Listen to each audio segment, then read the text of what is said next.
Hello மக்களே, welcome to ஸ்ரூ Vidhwa. இன்னைக்கு நம்ம என்ன பார்க்க போறோம் அப்படின்னா, ஹைதராபாதி ஸ்டைல்ல ஒரு மஷ்ரூம் பிரியாணி பார்க்க போறோம். அதுவும் பாஸ்மதி ரைஸ் வச்சு. இங்க இந்த பாஸ்மதி ரைஸ ஒரு 15 to 20 மினிட்ஸ் ஊற வச்சிருக்கேன். நான் இன்னைக்கு மஷ்ரூமை பேஸா வச்சு பண்றேன். இது நீங்க காளான் இல்லாம சிக்கன் கூட வச்சு பண்ணலாம். அது எப்படி பண்ணலாம், என்னென்ன ingredients, but one of the easy biryani இது சொல்லலாம். இன்னைக்கு நம்ம தம் போட்டு பண்ண போறோம். அது எப்படி பண்றோம்னு வீடியோக்குள்ள போலாம் வாங்க. ஃபர்ஸ்ட் நம்ம அடுப்பை ஆன் பண்ணிக்கலாம். இங்க நான் தண்ணி சூடு பண்ணி வச்சிருக்கேன். ஆக்சுவலா இந்த உலக்குல 1.5 உலக்கு அரிசி எடுத்திருக்கோம். 1.5 உலக்கு அரிசிங்கிறது 1/2 கிலோ அரிசி. 1/2 கிலோ அரிசிக்கு இதுல 1.5 உலக்கு வரும். இதுல நான் 3 கிளாஸ் தண்ணி எடுத்திருக்கேன், சூடு பண்ணி வச்சிருக்கேன். சோ அந்த தண்ணியை ஃபர்ஸ்ட் இதுல ஊத்திக்கலாம்.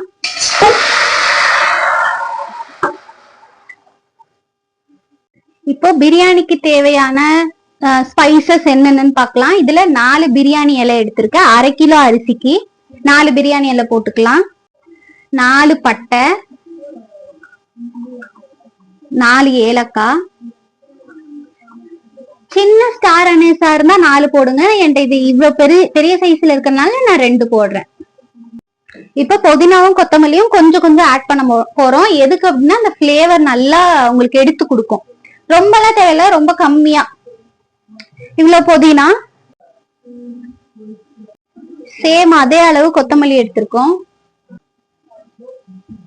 தேவையான அளவுக்கு உப்பு போட்டுக்கலாம்.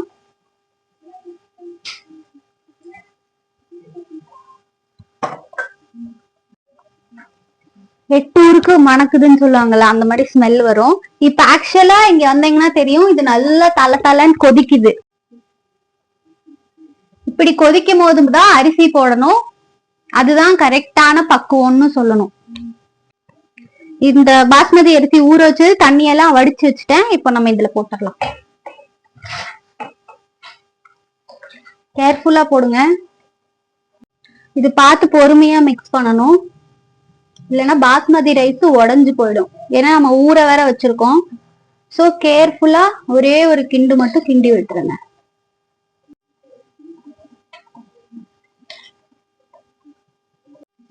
ஏதோ ஒரு தட்டு மாதிரி வச்சு மூடி வச்சிருங்க. இது சைட்ல அரிசி வந்துட்டு பாயில் ஆகட்டும். அதுக்குள்ள நம்ம ஆனியனை வந்து பொரிக்கணும். அதுதான் இந்த டிஷ்ஷுக்கு வந்து மெயின் டேஸ்ட். ஸோ நெக்ஸ்ட் அதை பார்ப்போம். அடுப்பு ஆன் பண்ணிட்டு எண்ணெய் ஊத்திக்கலாம். நான் இன்னைக்கு கடலெண்ணெய் யூஸ் பண்றேன். நீங்க ரீஃபைண்ட் ஆயில், கடலெண்ணெய் எது வேணா யூஸ் பண்ணிக்கலாம். இது வந்துட்டு ஆக்சுவலா நம்ம வறுத்து எடுக்க போறோம், பொரிச்சு எடுக்க போறோம். எண்ணெய் நல்லா காஞ்சிருச்சு. இப்ப நம்ம வெங்காயம் போட்டுக்கலாம். இது ஒரு 2 வெங்காயம், 2 பெரிய வெங்காயம் நல்லா நீல வாக்குல நறுக்கி வச்சிருக்கோம்.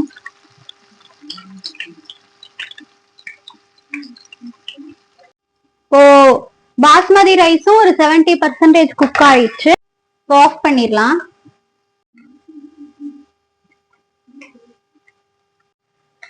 வெங்காயம் எப்படி வதங்கணும்னா அதோட கலர் டார்க் பிரவுன் கலர்ல இருக்கணும். இப்ப பாத்தீங்களா லைட்டா மொறுமொறுன்னு இருக்கு. பட் இப்படி இருக்க கூடாது, நல்லா பிரவுன் கலர்ல இருக்கணும். பக்கோடா கலர்ல வரணும். அந்த மாதிரி நம்ம ஃப்ரை பண்ணி வச்சுக்கலாம். அதுதான் ஆக்சுவலா டேஸ்ட் கொடுக்கும். இந்த மாதிரி இருக்கணும், பிரவுன் கலர்ல. இப்ப நம்ம இதை தனியா வச்சுக்கலாம். ஒரு அடிகனமான பாத்திரம் எடுத்து, இது எதுக்குன்னா தம் போடுறதுக்கு அடுப்பத்தை வச்சுக்கலாம். வெங்காயம் வறுத்த அதே எண்ணெயை நான் யூஸ் பண்றேன். சட்டி நல்லா சூடானவுடனே ஊத்திக்கலாம். கொஞ்சம் எண்ணெய் காஞ்சிச்சு. வெங்காயம் போட்டுக்கலாம். நல்லா மிக்ஸ் பண்ணி விடுங்க. இதுவும் சேம் கோல்டன் பிரவுன் கலர்ல வரணும். இப்போ பச்சை மிளகாய் போட்டுக்கலாம். நெக்ஸ்ட் இஞ்சி பூண்டு பேஸ்ட் ஒரே ஒரு டீஸ்பூன் போட்டு நல்லா மிக்ஸ் பண்ணி விட்டுக்கலாம். வெங்காயம் பச்சை மிளகாவும் நல்லா வதக்கிக்கலாம். இதுக்கு தேவையான அளவு உப்பு போட்டுக்கலாம். அரிசிக்கு தனியா உப்பு போட்டிருக்கோம். இது வெறும் இந்த மஷ்ரூமுக்காக. கொத்தமல்லி கொஞ்சம், ஒரு கை, சேம் அளவு புதினா.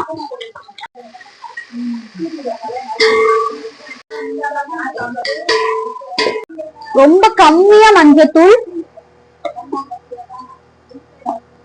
ஆக்சுவலா மிளகா, பச்சை மிளகா போட்டிருக்கோம், அதனால ஒரு அரை ஸ்பூனுக்கு கொஞ்சம் கம்மியாவே சேர்த்துக்கோங்க மிளகாத்தூள். இது கரம் மசாலா. கரம் மசாலா இது ஹைதராபாத்திக்கு கரம் மசாலா கொஞ்சம் அதிகமா இருக்கணும், அதனால ஒரு 1 ஸ்பூன் போடுறேன்.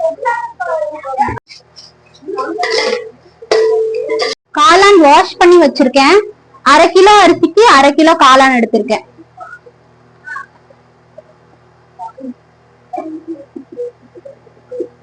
காளான் கொஞ்சம் பெருசு பெருசாவே இந்த சைஸ்ல வெட்டி வச்சுக்கோங்க, ஏன்னா வேக வேக ரொம்ப சுருங்கிரும். அதனால இதுல ஒரு 1/2 கப்புக்கு தயிர் எடுத்திருக்கேன், அதுவும் போட்டுக்கலாம். இந்த பிரியாணிக்கு நம்ம தக்காளி யூஸ் பண்ண மாட்டோம், அதனால 1/2 கப்பு தயிர். 1/2 லெமன் வந்துட்டு புழிஞ்சு விட்டுக்கலாம். இப்போ இந்த அரிசியை வந்துட்டு நம்ம தம்க்கு ஆட் பண்ணிக்கலாம்.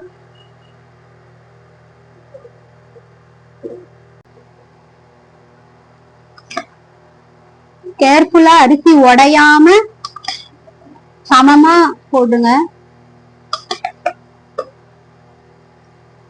இப்போ இது லெவல் பண்ணி வச்சுட்டு வறுத்து வச்ச ஆனியன் அப்படியே மேல போட்டுடலாம்,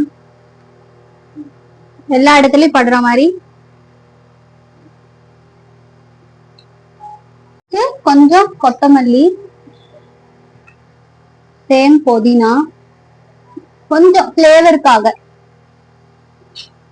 இப்போ வறுத்து வச்ச கேஷ்யூஸ், அதாவது லைட்டா நார்மலா எண்ணெயில முந்திரியா வறுத்து வச்சிருக்கேன், ஒரு 20 நம்பர், அது போட்டுக்கலாம். குங்குமப்பூ இல்லாத காரணத்தினால் கேசரி பவுடர் ரெட் கலர் இருக்குல்ல, அதை கொஞ்சம் தண்ணியில மிக்ஸ் பண்ணி வச்சிருக்கேன். இது ஆப்ஷனல் தான், உங்களுக்கு வேணும்னா போட்டுக்கோங்க, ஆனா கலர் சூப்பரா இருக்கும். ரொம்பலாம் இல்ல, கொஞ்சமா ஒரு 1 ஸ்பூன் மட்டும். இப்போ 2 ஸ்பூன் கடைசியில நெய் போட்டு நம்ம தம் போட்டுடலாம். இந்த நெய்யோட பிளேவர் ஃபுல்லா அப்படியே உள்ள இறங்கும். 2 ஸ்பூன் போடும். மூடி வச்சு தம் போட போறோம். அடுப்பு சிம்ல இருக்கு. ஒரு மூடி நல்லா லாக் ஆகுற மாதிரி ஒரு மூடி வச்சுக்கோங்க, காத்து வெளியே போகாம. ஒரு வெயிட்டான ஏதோ ஒரு பொருள் இன்னைக்கு இந்த இடிக்கிறது மேல வச்சிருக்கேன். உங்களுக்கு என்ன கிடைக்குதோ, இல்ல ஒரு பாத்திரத்துல தண்ணி ஃபில் பண்ணி கூட வச்சுக்கலாம். ஏர் வெளியே போக கூடாது, அவ்வளவுதான் end of the day. So இந்த மாதிரி வச்சு எக்ஸாக்டா ஒரு 15 மினிட்ஸ், ஒரு 15 நிமிஷம் மட்டும் சிம்ல, ஃபுல் சிம் எவ்வளவு பாசிபிளோ அந்த ஃபுல் சிம்ல வச்சுட்டு 15 மினிட்ஸ்க்கு அப்புறம் நம்ம தம் உடைக்கலாம். எப்படி இருக்குன்னு பார்க்கலாம் வாங்க மக்களே. நம்ம தம் இப்ப உடைக்கலாம்.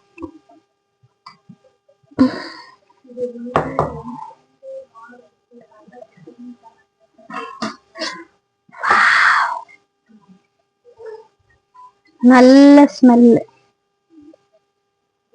கேர்ஃபுல்லா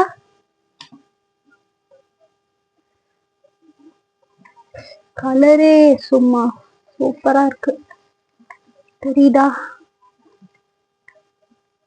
ஸ்லோவா உடைங்க தம், அடியில இருந்து.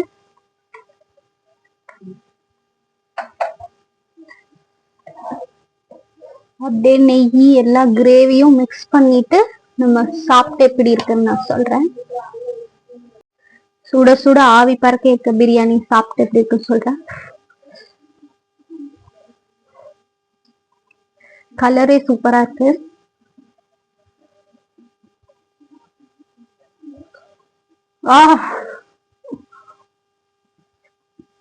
ரொம்ப டேஸ்ட் சூப்பரா இருக்கு. இதுல அமேசிங் டேஸ்ட். கண்டிப்பா ட்ரை பண்ணிட்டு எப்படி இருக்குன்னு மறக்காம கமெண்ட் செக்ஷன்ல சொல்லுங்க. ஸ்ரூ வித் ஸ்வாவை லைக் பண்ணுங்க, சப்ஸ்கிரைப் பண்ணுங்க, எல்லாத்துக்கும் ஷேர் பண்ணுங்க. யூஸ்ஃபுல்லான ரெசிபிஸ் அண்ட் கியூட் vlogs வரும். பாய்.